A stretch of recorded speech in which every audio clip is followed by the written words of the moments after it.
இப்ப நம்ம கடையில வந்து தீபாவளிக்கு என்ன ஆஃபர் கொடுக்க போறோம் அப்படின்னா மினிமம் பர்ச்சேஸ் 5000 சொன்ன பாத்தீங்களா, அந்த 5000 பர்ச்சேஸ் பண்ணும்போது அவங்களுக்கு வந்து ஃப்ரீயா இந்த மாதிரி ஒரு காட்டன் சாரீஸ் வந்து கிடைச்சிடும். சில்க் காட்டன்ல வந்து இந்த மாதிரி ஒரு காட்டன் சாரி எடுத்துக்கலாம். நீங்க சூஸ் பண்ணியே கலர் சூஸ் பண்ணியே நீங்க எடுத்துக்கலாம். இல்ல ஒரு 10000 ரூபாய் நான் பர்ச்சேஸ் பண்ணுவேன் அப்படின்னா நீங்க 10000 ரூபாய்க்கு போயிட்டீங்க அப்படின்னா இந்த மாதிரி பட்டு சாரீஸ்ல வந்து நீங்க ஃப்ரீயா எடுத்துக்கலாம். இல்ல நான் ஒரு 20000 ரூபாய் எடுப்பேன் அப்படின்னா இந்த மாதிரி பட்டு சாரீஸ்க்கும் போயிடலாம். இந்த மாதிரி ஃபுல் கிராண்டான பட்டு சரியோட எடுத்துக்கலாம். இல்ல அதுக்கு மேல நான் போறேன் 30000 ரூபாய் அப்படி போறீங்க அப்படின்னா இந்த மாதிரி சாரீஸே கொடுத்துருவோம். இதெல்லாம் வந்து பாத்தீங்கன்னா சாமுத்திரிகா பட்டு. இது பிளவுஸ் ஒர்க் தனியா பண்றதுக்கே 1500 ரூபாய் கொடுக்கணுங்க. அந்த மாதிரி இந்த சாரீஸ்ல வந்து ஃபுல்லா ஒர்க்கோடயே வந்துரும். பார்த்தா தெரியும் முந்தி எல்லாமே ரொம்ப கிராண்டா வரும். சாரீஸ்ல வந்து பாத்தீங்கன்னா இந்த மாதிரி ஒர்க் பிளவுஸோடய வந்துரும். இதோடய 30000 ரூபாய்க்கு பர்ச்சேஸ் பண்ணீங்கன்னா இந்த சாரி ஃப்ரீயா வந்துரும். இல்ல நான் 30000 ரூபாய்க்கு பண்றேன் அப்படின்னா 10000 ரூபாய் சரி எனக்கு 3 கொடுங்கன்னு கேட்டாலும் நான் கொடுத்துருவோம். ஒரு 10000 ரூபாய் பர்ச்சேஸ் பண்ணி இந்த சாரி கொடுக்குறோம் பாத்தீங்களா, இதுலயே எனக்கு 3 பீஸ் வேணும்னாலும் தாராளமா வாங்கிக்கலாம்.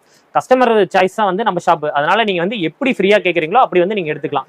நம்ம வந்து மெயின் வந்து ஹோல்சேல் மட்டும்தான். இந்த ஒரு சாரி 2 சாரிக்கெல்லாம் நிறைய பேர் கால் வந்து பண்றாங்க. அவங்களுக்கு மேக்ஸிமம் நாங்க வந்து அந்த மாதிரி கொடுக்கறது இல்லை. அதனால மேக்ஸிமம் ஹோல்சேல் கஸ்டமர் மட்டும் எங்களுக்கு கால் பண்ணுங்க. மினிமம் ஆர்டர் 5000 இருக்கணும். அதான் 5000 வந்து ஒரே ஐட்டமா இந்த சாரினா சாரி மட்டும் எடுக்கணும்னு இல்லை. இன்ஸ்கர்ட், பிளவுஸ், லெகங்கா நீங்க எல்லாமே கலந்து கூட எடுத்துக்கலாம். எனக்கு ஒவ்வொரு ஐட்டத்திலயும் ஒரு 3 பீஸ் வேணும் அப்படின்னாலும் நீங்க தாராளமா எடுத்துக்கலாம். அந்த மாதிரி வந்து கஸ்டமருக்கு எப்படியோ அப்படிதான் நாங்க வந்து கொடுத்துட்டு இருக்கோம். இப்ப நம்ம கிட்ட ஓவரால்ல என்னென்ன கலெக்ஷன்ஸ் இருக்குங்கிறத ஒரு 2% காட்டுறேன், வாங்க பார்க்கலாம்.